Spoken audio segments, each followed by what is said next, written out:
એ જીવતચર્યાનો છે. દિનચર્યા આખો દિવસ એની એક દિનચર્યા કહેવાય. સવારે ઉઠવું ને સાંજે સૂઈ જવું ત્યાં સુધીમાં જે આપણે ક્રિયા કરીએ એ દિનચર્યામાં આવે. તો દિનચર્યાની અંદર આપણે ઘણા સારા કર્મો થાય, ઘણા ખોટા કર્મો થાય, ઘણા બંધનવાળા થાય, ઘણા બંધનમાંથી મુક્ત થાય. તો એક દિવસનું આપણે ગણતરી કરી નથી શકતા. તો આ તો જીવતચર્યા, આખા જીવનની ચર્યા. પણ જીવનની ચર્યા સંતોના આંગણે બોલાવી, સંતોના સાનિધ્યમાં. જીવતચર્યાનો એક જ અર્થ કે અમારું જીવન જન્મથી સમજ્યા ત્યારથી આજ સુધીનું જે કંઈ અમારાથી સારું નરસું થયું હોય તો એ સંતોના ચરણોમાં માફી માંગવાનો એક પ્રસંગ છે.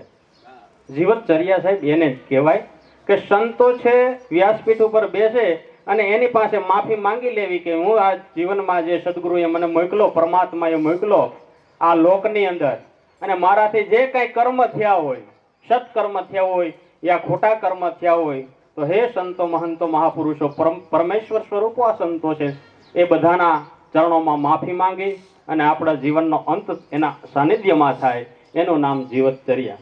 જીવતચર્યા એટલે આંગણે બોલાવીને ખવડાવવું, દાન ને દક્ષિણા, આનું નામ જીવતચર્યા નથી. આ સમાજની અંદર આ એક પ્રણાલિકા ચાલુ થઈ. જીવતચર્યા સાહેબ આનો અર્થ નથી બેન દીકરીઓને ઘરે બોલાવીને દાન દક્ષિણા આપીને ખવડાવીને કે વાત પતી ગઈ લ્યો જીવતચર્યા, જીવતા જગત્યું. ના, આ અર્થ નથી.